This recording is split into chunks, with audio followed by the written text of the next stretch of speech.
आज जो हमारा रिवीजन है वो आधुनिक भारत का जो टॉपिक चल रहा था, भारत की स्वतंत्रता की कहानी। आज ये मेरा चौथा वीडियो है और हम देखेंगे भारत की स्वतंत्रता की कहानी, भारत को किस तरह से आजादी मिली। तो हम पहुंच गए थे 1940 तक, अगस्त घोषणा। आज हमको जानना है भारत के स्वतंत्रता संघर्ष की कहानी में अगस्त घोषणा क्या अहम भूमिका निभाता है और यहाँ से आपके लिए क्या महत्वपूर्ण प्रश्न बनता है। तो चलिए एक बार हम देखेंगे और आपको सबसे पहले बताना चाहेंगे कि डीलिट वाले के लिए जो संघर्ष चल रहा था, संघर्ष खत्म हो गया है। कोर्ट की तरफ से उन्हें हरी झंडी मिल गई है, तो आगे तैयारी फोर में वो बैठ सकते हैं। तो उनके लिए भी पढ़ना अब बहुत ही लाजमी है कि वो दिल से पढ़े और पूरी रिवीजन करे, ताकि जो भी वैकेंसी आने वाला है उसमें उनका सिलेक्शन हो जाए। तो देखते हैं यहाँ से क्या क्या आपके लिए महत्वपूर्ण प्रश्न बनता है। और कल बीपीएससी का एग्जाम है, इसलिए बेस्ट ऑफ लक। लोग अपने अपने एग्जाम सेंटर की तरफ जाने के लिए तैयार हो गए। उसमें जो भी इंफॉर्मेशन है आप अच्छी तरह से देख लीजिएगा, भर लीजिएगा, और जो लेके जाने वाले हैं वही लेके जाइएगा, और जो ना लेके जाने वाला है वो ना लेके जाइएगा, ठीक है। यानी कि 2 एडमिट कार्ड लेके जाना है तो 2 एक लेके जाइएगा, ठीक। चलिए देखते हैं आज आपके लिए क्या महत्वपूर्ण है।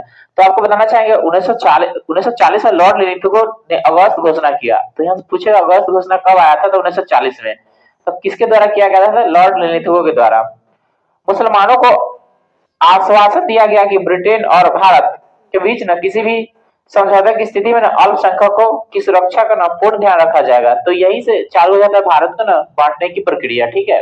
और आपको पता है कि उधर जिन्ना मांग कर चुका है पाकिस्तान के लिए भारत से अलग एक राष्ट्र, ठीक है। अब पढ़ते हैं क्रिप्स प्रस्ताव के बारे में। तो क्रिप्स प्रस्ताव सबसे पहले आएगा कि भारत में कब आया था, तो 1942 में आया था। तो ब्रिटिश प्रधानमंत्री चर्चिल ने, मतलब उस समय चर्चिल वहां के प्रधानमंत्री थे, 11 मार्च 1942 को स्टीफर्ड क्रिप्स के नेतृत्व में एक क्रिप्स मिशन की घोषणा की। यानी कि स्टीफर्ड क्रिप्स ना क्रिप्स मिशन के अध्यक्ष थे, ठीक है, यहाँ पे आए थे, ठीक है। इसके अनुसार युद्ध के बाद भारत को डोमिनियन राज्यों का दर्जा मिलेगा। यानी जो 1940 का जो युद्ध चल रहा था, द्वितीय विश्व युद्ध, तो कह रहा है युद्ध के बाद, यानी अगर युद्ध समाप्त हो जाएगा ना तो इसको डोमिनियन राज्य का दर्जा मिलेगा, ये शर्त रखा गया था, ठीक है। एवं संविधान निर्मात्री परिषद बनाने का प्रस्ताव था। मुस्लिम लीग भारतीय संघ को न स्वीकार करने या न करने को स्वतंत्र होगी तथा राज्यों का भी अलग अलग स्थापित करने का अधिकार दिया जाएगा। कांग्रेस और मुस्लिम लीग दोनों ने क्रिप्स प्रस्ताव को अस्वीकार कर दिया, यानी मानने से इनकार कर दिए। वो क्रिप्स में जो शर्त रखे गए थे उसको मानने से इनकार कर दिए, क्योंकि यह किसी भी प्रकार भारतीय स्वतंत्रता की बात नहीं करता था। इसे भविष्य का वायदा, मतलब इस जो क्रिप्स मिशन है इसको भविष्य का वायदा करार दिया गया, मतलब इसको कहा गया, ठीक है। गांधी जी ने इस प्रस्ताव को उत्तर दीदी चेक, परीक्षा में पूछता है कि क्रिप्स मिशन को गांधी जी ने किस नाम से संबोधित किया, तो उत्तर तिथि चेक, यानी post dated cheque. Gandhi ji इसको बोलते हैं क्रिप्स मिशन को पोस्ट डेटेड चेक। तो आपको याद रखिएगा, बोलेगा कि post dated cheque Gandhi ji ने किसको किया था? क्रिप्स मिशन को कहा, ठीक है। जवाहरलाल नेहरू ने इसको बोले डूबते हुए बैंक का उत्तर तिथि चेक, डूबते हुए बैंक का उत्तर तिथि चेक। अब परीक्षा में सब सीधा कथन पूछ देता है। 11 अप्रैल 1942 को क्रिप्स प्रस्ताव को वापस ले लिया गया, मतलब वापस ले लिया गया विरोध के बाद, ठीक है। 1942 में वर्धा में कांग्रेस ने अंग्रेजों भारत छोड़ो, अंग्रेजों भारत छोड़ो। तो आपको पूछेगा अंग्रेजों भारत छोड़ो ये कहां पर पारित किया गया था? वर्धा में। कब? 1942 में। 1 अगस्त 1942 को इलाहाबाद में तिलक दिवस मनाया गया। जब तिलक जी की मृत्यु हो गई तो उन्हीं के सम्मान में 1 अगस्त 1942 को तिलक दिवस मनाया गया, ठीक है। और तिलक फंड इकट्ठा किया गया। 7 अगस्त 1942 को कांग्रेस की बैठक बंबई के ऐतिहासिक ग्वालियर टैंक। पूछता है कि कहां पे? तो ग्वालियर टैंक में, ठीक है। तो याद रखिएगा, पूछे ग्वालियर टैंक कहां है? तो बॉम्बे में, ठीक है। इसकी अध्यक्षता अबुल कलाम आजाद ने की थी और गांधी ने भारत छोड़ो का प्रस्ताव यहीं से पारित कराया था, ठीक है। और 8 अगस्त 1942 को स्वीकार कर लिया गया भारत छोड़ो के लिए, ठीक है। भारत छोड़ो आंदोलन की शुरुआत 9 अगस्त 1942 को हुआ, यानी 8 अगस्त को पास हुआ और 9 अगस्त को ये शुरू हो गया। इसी आंदोलन में गांधी जी ने करो या मरो का नारा दिया था। तो आपको पूछेगा गांधी जी ने करो या मरो का नारा कब दिए थे? कहाँ दिए थे? ग्वालियर टैंक में, ठीक है। भारत छोड़ो आंदोलन के समय में, भारत छोड़ो आंदोलन के समय था। डेट के साथ याद रखिएगा, 8 अगस्त को घोषणा हुआ था, 9 अगस्त को शुरू हुआ था, ठीक है। उसी दिन रात में 12 बजे 0 आवर के तहत सभी को गिरफ्तार कर लिया गया था, सभी नेताओं को, ठीक है। 9 अगस्त 1942 को प्रातः काल ऑपरेशन 0 ओवर की गांधी जी एवं अन्य कांग्रेस के सभी महत्वपूर्ण नेताओं को गिरफ्तार कर लिया गया। गांधी जी को पूना के आगा खां महल में, माने गांधी जी को जब गिरफ्तार किया तो उनको कहां रखा? पूना के आगा खां महल में, तथा कांग्रेस कार्यकारिणी के अन्य सदस्य को अहमदनगर दुर्ग में रखा। सरोजिनी नायडू एवं कस्तूरबा गांधी को आगा खां महल में, तो जहां पे गांधी जी को रखा था वहीं पे सरोजिनी नायडू को रखा था, ठीक है। जहाँ कुछ दिनों के बाद कस्तूरबा गांधी की मृत्यु हो गई थी। ये भी याद रखिए, कस्तूरबा गांधी की मृत्यु कहाँ हो गया? तो आगा खान महल में। जवाहरलाल नेहरू को अल्मोड़ा जेल में, यानी जब जवाहरलाल नेहरू को गिरफ्तार किया तो उनको रख दिया अल्मोड़ा जेल में। राजेंद्र प्रसाद को बांकीपुर जेल में, ये बांकीपुर पटना में है, ठीक है, बांकीपुर जेल में। और मौलाना अबुल कलाम आजाद को ना बांकुरा जेल में। तो परीक्षा पूछता है, किसी के बारे में पूछ सकता है कि इसको कहाँ रखा, उसको कहाँ रखा, ठीक है, 1942 के भारत छोड़ो आंदोलन के समय, ठीक है। 10 फरवरी 1943 को गांधी जी ने जेल में 21 दिन का उपवास शुरू किया, मतलब अनशन वहां पे शुरू कर दिए, जिसका ना समापन 7 मार्च 1943 को हुआ। 6 मई 1944 को गांधी जी जेल से छोड़ दिए गए, मतलब अब रिहा कर दिए गए, सेहत का प्रॉब्लम। अब उसी समय उषा मेहता, एक व्यक्ति है उषा मेहता, भारत छोड़ो आंदोलन के समय में खुफिया रेडियो संचालन के कारण पूरे देश में विख्यात हुई। और साथ ही साथ राम मनोहर लोहिया और बी.एस. खागर ने रेडियो प्रसारण से संबंधित थे, माने कि जब यहाँ पे कोई नेता नहीं था तो ये लोग भारत छोड़ो आंदोलन का नेतृत्व कर रहे थे और रेडियो से लोगों को जागरूक कर रहे थे। तो इसमें एक उल्लेखनीय नाम है उषा मेहता का, तो याद रखिए उषा मेहता और राम मनोहर लोहिया, ठीक है, उसका बी.एम. खाकर। तो सब याद रखिए, ये रेडियो से प्रसारण करते थे, लोगों को ना सूचना देते थे, सूचित करते थे गतिविधियों के बारे में, ठीक है। तो प्रश्न आता है कि भारत छोड़ो आंदोलन के समय जब कोई नेता नहीं था तो इसको नेतृत्व प्रदान कौन कर रहे थे रेडियो से? तो वही उषा मेहता। भारत छोड़ो आंदोलन के समय जयप्रकाश नारायण हजारीबाग जेल से फरार हो गए। जब इनको गिरफ्तार किया ना तो हजारीबाग से ये भाग निकले, ठीक है। और भूमिगत रूप से ना इसका नेतृत्व किए, विशेषकर मुस्लिम लीग एवं अम्बेडकर ने भारत छोड़ो आंदोलन का विरोध किया था, यानी भारत के साथ ये नहीं थे, भारत के सपोर्ट में नहीं थे उस समय। इस आंदोलन के दौरान कई समांतर सरकार बनी, जिसमें प्रमुख थी बलिया में जीतू राय के नेतृत्व में सरकार बनी। बलिया उत्तर प्रदेश का जगह है जहाँ पे सरकार बना जीतू राय के नेतृत्व में, ठीक है।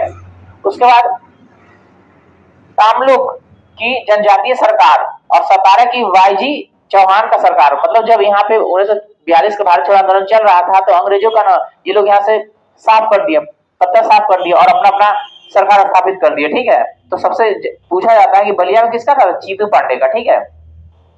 कहता भारत छोड़ो आंदोलन के उपरांत मुस्लिम लीग एवं कांग्रेस के बीच संवैधानिक गतिरोध को दूर करने के लिए सी राजगोपालाचारी ने 1944 में बे आउट नामक पम्पलेट जारी किया। तो आपको पूछेगा बे आउट नामक पम्पलेट कौन प्रकाशित करता था? सी राजगोपालाचारी, क्योंकि दोनों में ना गतिरोध था, तो गतिरोध को शांत करने के लिए वो ना ये पम्पलेट जारी करते थे, ठीक है। उसमें सूचना रहता था, संदेश रहता था, ताकि लोग एक हो जाए, ठीक है, भारत की आजादी के समय एक हो जाए। तो आपको पूछेगा कि बे आउट पम्पलेट नाम से कौन जारी करता था? तो सी राजगोपालाचारी। कब? 1944 में, ठीक है। तो आपको पूछेगा बे आउट नामक पम्पलेट का संबंध किससे है? तो सी राजगोपालाचारी। या ऐसे ही पूछ सकता है कि निम्नलिखित कौन सा सी राजगोपालाचारी द्वारा प्रकाशित किया जाता था बे आउट पम्पलेट, ठीक है। आजाद हिंद फौज की स्थापना का विचार सर्वप्रथम कैप्टन मोहन सिंह के मन में आया था। तो आपको जब विचार पूछे तो यही रखिएगा, कैप्टन मोहन सिंह, उनके मन में विचार आया था, ठीक है। आजाद हिंद फौज का सफलतापूर्वक स्थापना रास बिहारी बोस किए थे, मतलब उनके मन में विचार आया था, ठीक है, कि ऐसा ऐसे बनाया जाए, लेकिन ये किए थे रास बिहारी बोस। आजाद हिंद फौज की प्रथम डिवीजन का गठन 1 सितंबर 1942 को कैप्टन मोहन सिंह द्वारा किया गया। समझ रहे हैं ना, किसके मन में विचार आया, आप कौन इसको सफलतापूर्वक नेतृत्व किया, लेकिन कैप्टन मोहन सिंह ने एक बार कोशिश किए थे इसको बनाने का, ठीक है, परंतु वो असफल रहा, ठीक है। भारत की स्वतंत्रता की लड़ाई में सुभाष चंद्र बोस अग्रणी क्रांतिकारी थे। भारत की स्वतंत्रता हेतु विदेशी सहायता प्राप्त करने के लिए 1941 में जर्मनी पहुंचे। कहाँ गए? जर्मनी। वहां जर्मनी विदेश मंत्रालय की सहायता से उन्होंने द फ्री इंडियन सेंटर का गठन किया और जगह जगह पर उन्होंने आजादी के संबंध में पर्चे छपवाए और भाषण देते थे। कौन? सुभाष चंद्र बोस। 1942 में बोस ने उत्तरी अफ्रीका से पकड़े गए भारतीय युद्ध बंदियों को भर्ती कर 10,000 सैनिकों का दल गठित किया, जिसे ना फ्री इंडियन लीजन। तो परीक्षा में पूछता है फ्री इंडियन लीजन की स्थापना किसने किया था? सुभाष चंद्र बोस ने। कहाँ किए थे? विदेश की धरती पर ना, विदेश की धरती पर किए थे, ठीक है। विदेश अफ्रीका में जो पकड़ाया था सैनिक ना, उसी को एक साथ इकट्ठा करके फ्री इंडियन लीजन सैनिक गठन किए थे, ठीक है। सुभाष चंद्र बोस ने 21 अक्टूबर 1947 को सिंगापुर में स्वतंत्र भारत की अस्थायी सरकार का गठन किया। तो यहाँ से पूछता है कि स्वतंत्र भारत की अस्थायी सरकार का गठन कौन किया था? कहाँ से किए थे? सिंगापुर से। और इनको मान्यता दिया था जर्मनी और जापान, मान्यता दिया था जर्मनी और जापान। याद रखिए, छोटा छोटा टॉपिक। अक्टूबर 1943 में सुभाष चंद्र बोस को आजाद हिंद फौज का सर्वोच्च सेनापति बनाया गया। ठीक है, वही ऊपर जो कैप्टन मोहन सिंह के मन में आया था। ठीक है, अब इनका ना हेड कमांडर बनेंगे सुभाष चंद्र बोस, कहिया 1943 में। आजाद हिंद फौज के 3 ब्रिगेडों के नाम, एक था ब्रिगेड सुभाष ब्रिगेड, दूसरा था गांधी ब्रिगेड और तीसरा था नेहरू ब्रिगेड। जिसे महिला ब्रिगेड का नाम था लक्ष्मी रेजिमेंट। क्या नाम था?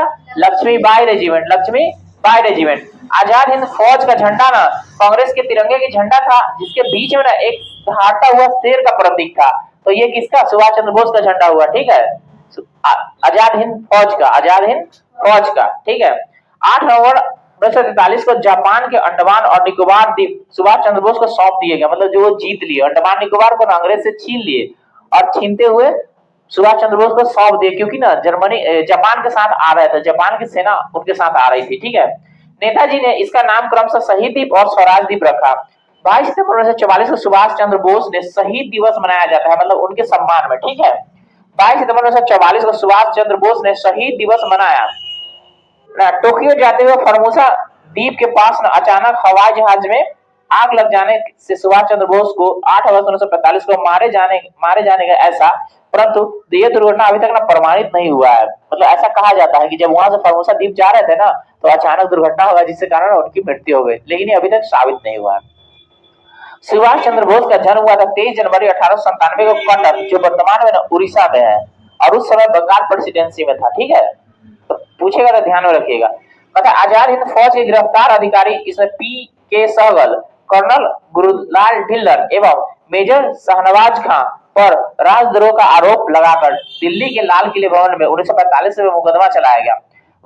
वायसराय ने इसकी सजा माफ कर दी, और इसकी सजा माफ कर दी। इसमें से कौन व्यक्ति थे उनके पैरवी में? वो थे, देखिए, आजाद हिंद फौज की मुकदमों के अभियुक्तों की तरफ से अरुणा आसफ अली, तेज बहादुर सप्रू, लाल बहादुर, जवाहरलाल नेहरू, भूलाभाई देसाई, के एम काटजू ने पैरवी की थी। ये सब उस समय वकील थे, जिसका नेतृत्व कर रहे थे भूलाभाई देसाई। और बीपीएससी बहुत बार क्वेश्चन पूछ चुका है कि उनके पैरवी में कर रहे व्यक्ति में उसके लीडर कौन थे? तो भूलाभाई देसाई। ये ना पैरवी कर रहे थे उसको छुड़ाने के लिए, उसको बचाने के लिए। ठीक है, कराची में 20 फरवरी 1946 ईस्वी को वायुसेना के कुछ सैनिकों ने ब्रिटिश सरकार के विरुद्ध हड़ताल कर दी।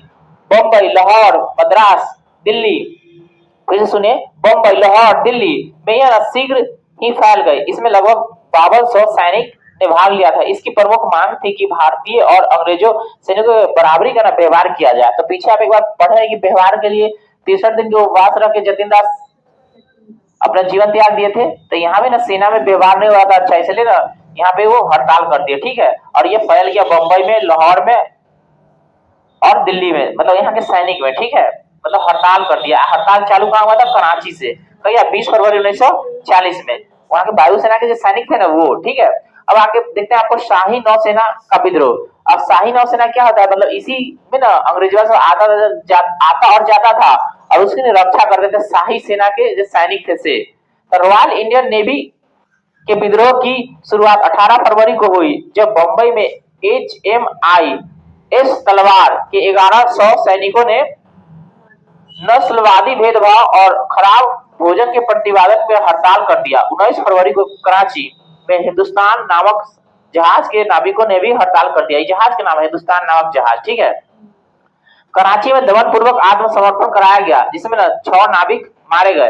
नौसेना विद्रोह में इनकलाब जिंदाबाद, जय हिंद, हिंदू मुस्लिम एक हो, ब्रिटिश साम्राज्य मुर्दाबाद, आजाद हिंद फौज के कैदियों को रिहा करो आदि नारे लगाए गए। ये सब नारा लगाया गया। ठीक है, इसके प्रदर्शन में 3 झंडे साथ चले थे, कांग्रेस का तिरंगा, लीग का हरा और बीच में कम्युनिस्ट पार्टी का लाल झंडा। सरदार पटेल एवं जिन्ना ने इन्हें आत्मसमर्पण की सलाह दी। मतलब कहने का मतलब वो कह रहे थे कि जब अंग्रेज हमको आजादी दे रहा है तो आप ये क्यों कर रहे हैं इसे। ठीक है, तो वहां पे ना पटेल जी और जिन्ना जी समझाने गए किसको? ये सब सेना को, शाही नौसेना को। ठीक है, और उनको ना आत्मसमर्पण करिए समझा बुझा करके। ठीक है, 24 फरवरी 1946 को विद्रोह में आत्मसमर्पण करते हुए कहा, हम भारत के सामने समर्पण कर रहे हैं, ब्रिटेन के सामने नहीं। नौसेना विद्रोह के समय नौसेना अध्यक्ष थे एडमिरल गोल्डफ्रेड। ठीक है, कहने का मतलब कि जो विद्रोह किया था ना, देखिए विद्रोह किया था तो अंग्रेजवा चाहता तो लोग को गोली भी मार सकता था ना। तो ये जिन्ना जी समझाने गए कि जब ये हमको आजादी देने के लिए तैयार है तो आप लोग विरोध क्यों कर रहे हैं, आप लोग शांत हो जाइए। तो बोला कि हम शांत तो हो रहे हैं लेकिन हम भारत के सामने शांत हो रहे हैं, उसके सामने नहीं, ठीक है। तो उस समय जो नौसेना के जो एडमिरल था ना, एडमिरल गोल्डफ्रेड था। हालांकि अभी तक ये क्वेश्चन बना नहीं है लेकिन ध्यान में रखना है, ठीक है। आगे बढ़ते हैं कैबिनेट मिशन के बारे में। तो परीक्षा में पूछेगा कैबिनेट मिशन कब आया था, 1946 में। तो इससे संबंधित एक और बात देखते हैं, नौसेना विद्रोह को ना भारत का काला क्रांति की संज्ञा दी, मतलब नौसेना जो विद्रोह किया था ना उसको ना काला क्रांति की संज्ञा दी गई है, ठीक है। तो कभी पूछ दे आपको कि जो नौसेना का जो विद्रोह हुआ था, रॉयल शाही नौसेना के का विद्रोह हुआ था, उसको ना किस नाम से संबोधित किया जाता था, काला काला क्रांति, काला क्रांति, ठीक है। पता है, अब कैबिनेट मिशन के बारे में पढ़ते हैं, 1946 से जो भारत आया था, ठीक है। हालांकि ये लंबा टॉपिक है, देख लेते हैं हम लोग। चलिए, प्रधानमंत्री इटली, वहां वाला, कहां वाला, ब्रिटेन वाला। इटली ने 15 फरवरी 1946 ईस्वी को भारतीय संविधान सभा की स्थापना एवं तत्कालिक ज्वलंत समस्याओं पर भारतीयों के विचार विमर्श के लिए कैबिनेट मिशन को भारत भेजने की घोषणा किया। यानी कैबिनेट मिशन 1946 में भारत आया। डेट था 24 मार्च 1946, 24 मार्च 1946। कैबिनेट मिशन दिल्ली पहुंचे, कहां पहुंचा, दिल्ली। इस विशिष्ट मंडल सदस्य थे स्टीफन क्रिप्स, इसके अध्यक्ष थे पैट्रिक लॉरेंस, भारत सचिव थे, एवं एबी अलेक्जेंडर नौसेना मंत्री थे। तो आपको याद रखना है स्टीफन क्रिप्स के बारे में, ये इसका ना अध्यक्ष था, ठीक है। तो पूछेगा कैबिनेट मिशन के अध्यक्ष कौन थे, कै गो सदस्य थे, 3 गो। तो तीनों के नाम याद रखिएगा, परीक्षा में कहेगा निम्नलिखित में से क्रिप्स मिशन के कौन सदस्य नहीं थे, नहीं वाला पूछता है, तो तीनों के नाम रखिएगा, या तो न छाट लीजिएगा, ठीक है। तो इसके अध्यक्ष थे स्टीफन क्रिप्स। कैबिनेट मिशन योजना का मुस्लिम लीग ने 6 जून 1946 ईस्वी को और कांग्रेस ने 25 जून 1946 को स्वीकार कर लिया, मतलब मान लिए लोग, ठीक है।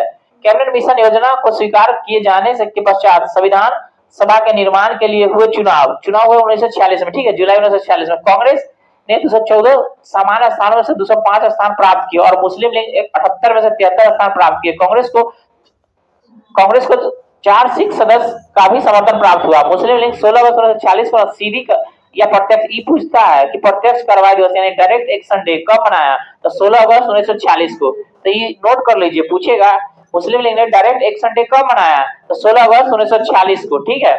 सर्वप्रथम प्रत्यक्ष कार्रवाई दिवस, हिंदी में इसको बोलते हैं प्रत्यक्ष कार्रवाई दिवस, प्रत्यक्ष कार्रवाई दिवस कलकत्ता में मनाया गया था। उस समय बंगाल में मुस्लिम लीग की सरकार थी। बंगाल के मुख्यमंत्री शहीद सुहरावर्दी थे। प्रत्यक्ष कार्रवाई दिवस के परिणाम स्वरूप बंगाल, बिहार और पंजाब में भयंकर मुस्लिम दंगे हुए, समझ गए, इस समय दंगे भी हुए थे। 3 जून 1947 को भारत विभाजन की माउंटबेटन योजना प्रकाशित की गई, माने कि अब माउंटबेटन योजना आया, ऊपर बढ़े थी क्रिप्स योजना, अब माउंटबेटन योजना, ठीक है। तो 3 जून 1947 को भारत विभाजन की माउंटबेटन योजना, यानी भारत विभाजन की योजना कौन लेके आया, माउंटबेटन, ठीक है, माउंटबेटन, जिसने कांग्रेस कार्य समिति ने 3 जून 1947 को इसकी बैठक को स्वीकार कर लिया। यानी कि अब बांटो और छोड़ो वाला बात हो गया, क्या हो गया, बांटो और छोड़ो, यानी माउंटबेटन आएगा और भारत को बांटने की बात करेगा, ठीक है। अब भारत एक तरफ बढ़ जाएगा, पाकिस्तान एक तरफ बढ़ जाएगा, ठीक।